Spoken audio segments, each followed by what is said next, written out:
Yeah. Hello there. My name is Rotimi Eyitayo, and I just would like to take some time out to share with you my thoughts about something I would consider very important and very dear to me, especially when it regards talking about teachers, talking about schools, and talking about the effectiveness of teachers. Today, I would like to share with you some few uh, important tips. I've decided to title it The Seven Habits of Highly Effective Teachers. Uh, we know that teachers are a very big integral part of every school, and the learning process depends on them, especially the performance and the standards the students come up with.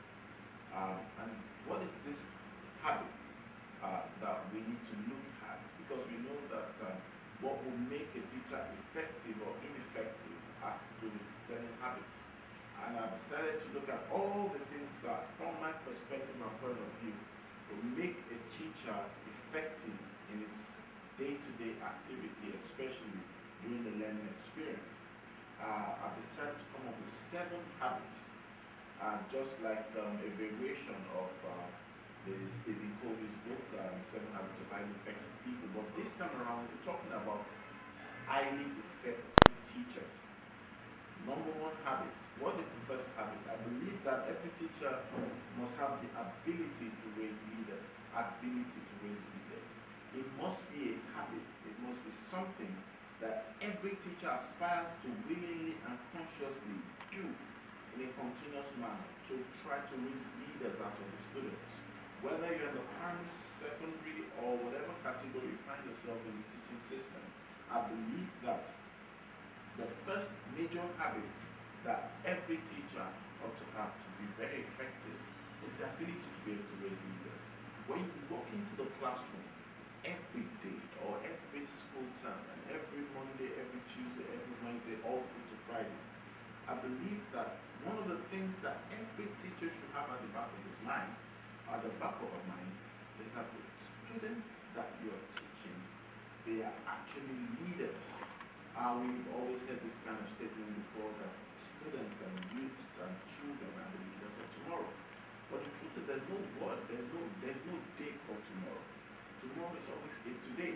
And anytime you walk into the classroom, beyond preparing your lesson plan, beyond preparing the subject, you must be ready to make it a habit to raise leaders. There's a lot that will take place outside the classroom walls. There's a lot that will take place outside the school. Every child leaves the primary system to the secondary system or the college system, and hopefully passes to the university and the higher institutions, which means that they've all gone through a series of teachers. The drug addict out there has always had an opportunity to interact with the teacher. The thief the thief on the street out there, the terrorist on the street out there, these have all come in contact with one teacher or the other. And some of these people, yes, we can say that they are deciding the fate of their life and their future based on certain things. But at each point in their life, they've come across a teacher. And I want every teacher out there to know that, look, teaching is not just taking the subject and going to class. You must make it a habit to do what? To raise leaders. I've noticed that it's very easy if you look at the word habit. Habit is spelled Habits, or that's if you say habits. But if you're just saying habit, you're talking about Habit. And when you look at the word habit, you could break it into two. You could have you could have it. And the little it you do every time, when you make it a conscious effort to always, every time, take time out to ensure that you raise leaders out of the students that you teach, irrespective of the level, irrespective of the age, irrespective of the tribe, irrespective of the race, irrespective of the creed, irrespective of the culture, irrespective of the religion. Once you are able to take this time out to consciously raise these leaders, these are people that will be the president of tomorrow. These are people that will be your governors. These are people that will be your senators. These are people that will change the face of politics, that will change the face of the nation. If you take out time to develop these students, you find out that what goes into them is much more than maths and English. And I believe that once we take this as a habit, eventually it becomes a culture. And that is what you find that becomes part of the people, part of the students, part of their life experience. There's always a favorite quote of mine that says, train up a child in the way he should go. And when he is old, it will be difficult for him to depart from it. And so remember, for you to really be seen as an effective teacher, not just a teacher that is task-oriented, going to class, doing the same old, day by day, every week, every term, every session, every semester, you must make it a habit to raise leaders. So we've talked about the first habit. The first habit, like I said earlier, which I just explained, is an ability. You make it a big-time practice to raise leaders. That one will make you a very effective, highly effective at that point, a highly effective teacher. Very quickly, let's move to the second habit. What is the second habit that makes a teacher highly effective? What is the second habit that makes a teacher stand out from the rest of the others? That makes you stand out from the crowd? The second habit is you need to understand your student. You need to have the ability to understand your student. I believe that most times, and I've experienced it, growing up as a kid, getting into school, I found that most teachers are so locked up and engrossed in teaching their subject. And don't get me wrong, we have fantastic teachers who are good at the things they do. But sometimes, when you don't understand the student, you will find it difficult to come through. You will find it difficult to communicating the exact thing you want to achieve in the child. And that's why sometimes we find out that it's at the point of writing exams or at the point of getting to see the results that we were looking at what actually went wrong. Yes, every teacher that would be highly effective must ensure that he is able to understand the student. And there's a lot that has to do with that. How do you understand someone? You must be able to speak their language. How do you understand someone? You must be able to come to their level. How do you understand someone? It must be obviously simplified in the way you teach, in the way you talk, in the way you carry out your sessions. Every teacher out there should have this at the back of their mind. You're not just the one grading the children or the students whenever it's time for exams. The students themselves are actually grading you. Their performance is their score sheet about your performance. It's not just you scoring them and say, hey, you got distinction, hey, you got a pass. You actually are also under scrutiny by the children. And if a child goes into a class of 45 minutes, a class of 1 hour, and finds it difficult to come out with an understanding of what just happened, then you've lost that child. You've lost that student. You've not been able to communicate thoroughly. Yes, you might have the certificate. Yes, you might be the best of the pack. Yes, you might know how to teach your subject very well. Yes, you might be the best in that subject, whatever field it might be. But you need to communicate. It's been said that most of the problem in the world and most of the problem with friendship is communication problem. And if we look at that in a contextual manner, we need to understand that you have every business to ensure that you understand the student. A lot of students have different learning styles, different learning patterns. That is how you will be able to identify the slow and the fast learner. That's how you'll be able to identify those that you need to be able to position to the place and the purpose where you need to get them to be able to come out of distinction.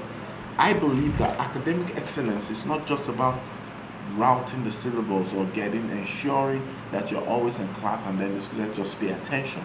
But academic excellence stands first with understanding, because understanding is what leads to the gateway of simulation and acceptance of knowledge. So every teacher that desires, that aspires to be highly effective needs to seek to understand the student. And if you happen to be out there and you're already an effective or highly effective teacher, then for you to consistently be effective, you need to consistently understand the students. it is a must. You must consistently understand the student, and you take it as a point of duty. And every teacher out there, this is my word to you. And every school head out there, this is my word to your teachers. Every school out there, this is my word to the teachers. And I'm saying this: if things are going to change, if we're going to improve our learning experience, every teacher out there should seek to understand. Now, don't forget, we're talking about the 7 habits of highly effective teachers. Now, what is the first habit, just so that we don't forget? The first habit, like we said, is that you must have the ability to raise leaders. These children, they're not just there. You need to raise leaders. There are leaders locked up inside them. And I believe that when you make it a conscious effort to raise these leaders, you take a step further to try to understand them. There is no use teaching students that are not understanding us and will not understand us. And listen, it's not about, well, these children, they're not that serious, they're not academically inclined, they're not excited about the class, or if you had a gadget, or if you had this equipment. I believe that every teacher has the capacity to raise leaders and also seek and try to understand the students. And that's how most of the students will be able to say, yes, this is one of my favorite teachers. Not because he's that good, but because he's able to understand them. We've talked about the first habit. Now we've talked about the second habit. Now, what is the third habit that makes a teacher highly effective? What is that habit that a teacher out there needs to imbibe, needs to embrace, to ensure that he's able to get to the point whereby he's considered highly effective, whereby the results are there to show, whereby he's seen as a 7-star teacher, whereby he's the favorite of his class, or is the favorite of the or is the favorite of the school. I believe that once you're able to pass the first and second, then we move to the third one. What's the third one? Every teacher should seek to make a difference. I believe that there's a lot that has to do with influence. And if you're out there and you're a teacher, you need to understand this. If you will be highly effective, you need to seek to make a difference. Difference in the life of the children. Difference in the life of the people you teach. Difference in the life of the students in your school. Beyond your classroom, seek to make a difference. I recall growing up in a school whereby we had different students and they had different teachers they went to as their favorite. And just a little survey asking, why is this teacher a favorite? Why is this teacher one of the best teachers that you've ever had? And some people will just simply say, because this teacher decided to go beyond the subject and decided to impact my life. Another person will say, oh, because this teacher took time out to look at my weaknesses and gave me books or gave me instructional materials to be able to up that game and make me much better. Make a difference. We're not just there to get our paycheck. I believe that 30 days doesn't just make a pay. 30 days is an opportunity to make a difference. When you're in a school, when you're in a class, as a teacher, you're expected to seek to make a difference. You don't know, maybe that's the only opportunity that student or that child will come across, and you only are the one that probably would have pointed that child in the right direction. Some students have been able to discover their giftings, their innate abilities, just because a teacher decided to make a difference. And when I'm talking about a difference, I'm talking about positive difference. We've read books and we've seen in our contemporary time, we've seen people who have told us who are now successful, that back in the days when they were growing up, they didn't have supportive teachers. The teachers were seeking to make a negative difference. We have heard about someone like Ben Carson. We've heard about people like Thomas Edison. We've heard about people like, name it. They've had bad experiences with teachers they've come across, Oprah Winfrey and the rest of them. And a teacher goes out there and says, hey, this child doesn't know anything. This child is not do well. This child is a failure. This child can't make it out of the path. Basketball stars have come out of students that teachers have talked down in the class and given up on them. But sometimes these people along the line just get to hear a whisper, get to hear a challenge from a teacher around the corner. It might be a teacher down the street. It might be a teacher next door. It might be a teacher in the school. And that teacher just made the entire difference. I needed to sit down and meditate on what I just said. Are you a teacher? And if you are, do you make a difference? Do you seek to make a difference in the lives of the children you teach? Or is it just about, I get to the class, I teach what I'm supposed to teach, I get my paycheck, and I'm off? This student will remember you for something. How would you feel 10 years, 20 years, 30 years down the line? A student of yours comes across you, maybe at the shopping mall, maybe in the banking hall, and probably maybe on the streets. What would that child do? What would that student do when he's grown up and probably in his 30s, in his 40s? Would he be glad to see you? Would he give you a warm welcome? Would he give you a hug? Or would he look at you with disgust and say, hey, this is some of those people that I wish I never met? You have the opportunity in history today. I believe that everyone out there that calls himself a teacher, even if you're not a school teacher, everyone is a teacher, but I believe I'm talking to school teachers right now. You have the opportunity to make a difference. And this is a habit that you must practice from day to day. Habits don't just happen. We practice. We make it happen. When you are a highly effective teacher, you must seek to make a difference. Now, what have I talked to you so far on? I've talked to you about the habits of highly effective teachers. And I've talked to you about 3 major habits. The first habit I told you about is that every highly effective teacher must be able to raise leaders. You must have the ability to raise leaders. And then we took a step further to go to the second habit. The second habit, we said that every highly effective teacher must seek to understand the student. Understanding the student, very important. And then, of course, we got to the third point and we said every highly effective teacher must seek to make a difference. Difference, very important. Now, what is the fourth habit? The fourth habit is every highly effective teacher, if you want to be highly effective, if you want to be considered as highly effective as a teacher, you must have passion for what you're paid to do. Passion has been defined as a deep affection for something. A deep affection for something. Stop and think right there. Let's stop a minute and think right there. A deep affection for something that you're paid to do. Do you have affection for teaching? Or better still, do you love teaching? Do you have a deep love for teaching? Because you're paid to teach.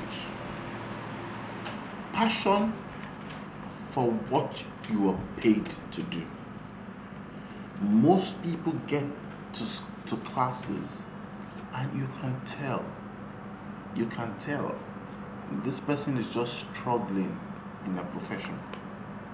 And there are different factors, but I believe that if you want to be highly effective, you need to sort that out.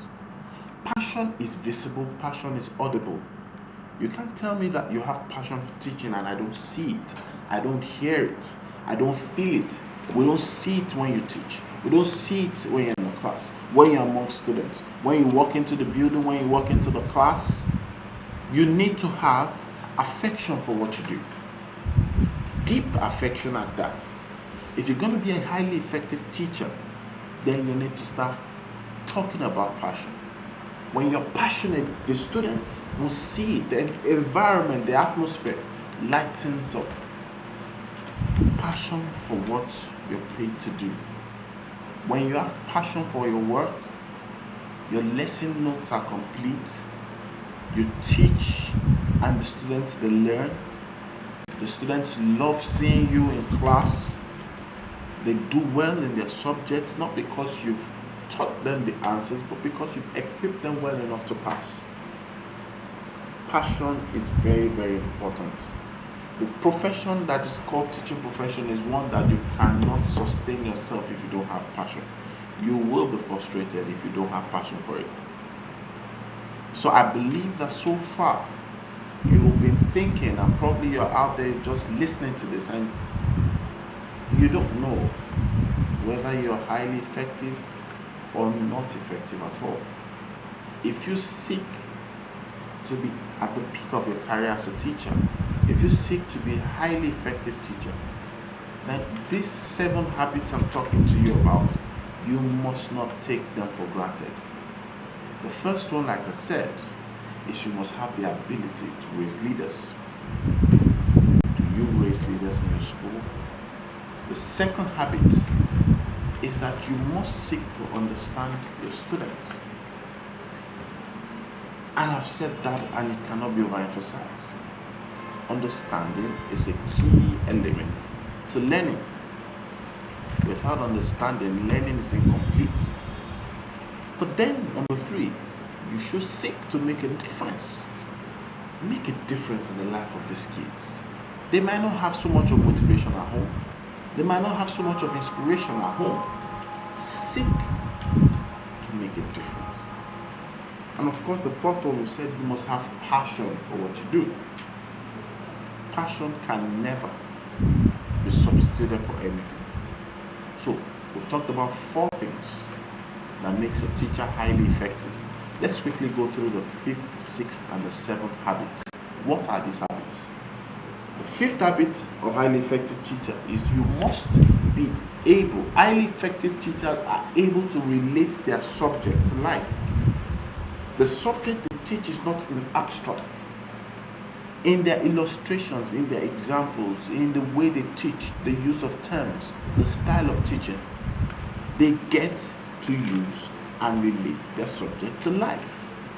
So how is it that I'm going to teach something about geography, and I'm just talking about text, and I'm talking about textbooks, I'm talking about key terms and keywords, and I can't relate it to life? It becomes boring. The social reality today is that the students, they learn with the real things of life. So every teacher should take the pain to get to bring their subjects and simulate it with real life experiences. So for example, it's easy for a child to know that 2 plus 2 is 4, especially when you say 2 apples with 2 apples gives you what? 4 apples. Apples are things we relate to. It's real. It's a real life thing. So as a highly effective teacher, you should try and seek to bring your subject to life. Relate your subject to life. That's the 5th habit. Now to the 6th habit of highly effective teachers. Highly effective teachers stay ahead of their students. Most times in the part of the world that we are, we find out that a lot of teachers take teaching for granted. Teaching is not just a rite of position. Teaching is an experience. Teaching is the sum total of exposure. Teaching has to do with instruction. So I believe you are there. I believe that you are no longer planning to just walk into class unprepared, imagining and expecting that yes, no one should question you. Don't talk those students down. Some of the students are wide read, they've done their research, they're more exposed to the internet than other teachers. They've traveled to other states and other countries, and the teacher is there not increasing in knowledge. You must stay ahead of your students with the current realities in the world, with the TV shows, with the songs, with the things that are happening within their space. It should not be strange to you as a teacher, or else there will be a disconnect. Every teacher should be ahead of his student. It is very important. Ahead in every form. Ahead in knowledge, ahead in the lesson and the topic that you're going to discuss. How would you feel you walk into a class trying to teach a subject and you're making a mess out of that subject and the students are the one correcting your errors? That is not good. That is not highly effective. Never can that be. So we need to understand that these things that are practical real life experiences, these points and these habits, they point us to the direction whereby if we can consistently live out these habits, the result of being highly effective is definitely going to happen. The 7th habit of highly effective teachers is that highly effective teachers understand that teaching is not just a job, it is a calling. How do you treat the profession that you have? The teaching profession, I would like to restate, it's not a job, it is a calling. You are molding lives and you are molding destinies day by day. The things you do and the things you do not do matter a lot, can alter destiny. We've had dictators in the world that had teachers, and we've had ambassadors in the world. We've had peacemakers, change agents in the world. They too had teachers. The first point that you need to get in your mind is this: if you're out there and teaching profession is just another job, you can't be highly effective. You need to consider the teaching profession as a calling, not just a profession, not just a job. When it's a calling, it means more to you. Their learning matters to you. Their success is your success. Their pain is your pain. Their joy is your joy. You treat them and handle them with care. You take their matters seriously. You don't abuse them, neither do you molest them, neither do you suppress them or subdue them. The students out there in your care, they are going to make it straight tomorrow. So why not make it straight today with the students? I've been sharing with you 7 habits that will make you highly effective. And I'll take time out to run all these habits all over again. But take special time to not just study them, but leave these actions out. The first habit, like I said initially, is that you must have the ability to practice it. Practice it. Raise leaders out of your students. Raise leaders in your school. The second habit is that you must seek to understand. Every highly effective teacher understands a student. The third habit is that you must seek to make a difference. Difference in the lives of the kids. Difference in the course they chose in their studies. The fourth habit is that you must have passion for what you're paid to do.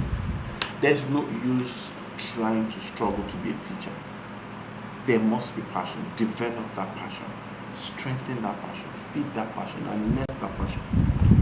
And of course, the fifth one is that highly effective teachers relate their subjects to life, real life experiences. It's not dead, drop dead and boring. It's real, it's practical. And highly effective teachers also to stay ahead. They stay ahead of their students. The students are not knowledgeable than them all the time. They are not even knowledgeable than them in that regard. They are prepared, they are exposed, they study, they research, and of course, they apply themselves to what they've learned. And of course, the seventh one is every highly effective teacher should understand and must understand and accept that the teaching job or the teaching profession is much more than a job. It's a calling. I hope with these few habits and with these few points, you've been able to see how to navigate from where you are to where you ought to be as a teacher. From being just a teacher, a good teacher, to becoming a highly effective teacher. This is what separates you from the pack. I believe I've been able to help you get to light up that passion and to light up the path to becoming highly effective teachers. Have a great day. Thank you.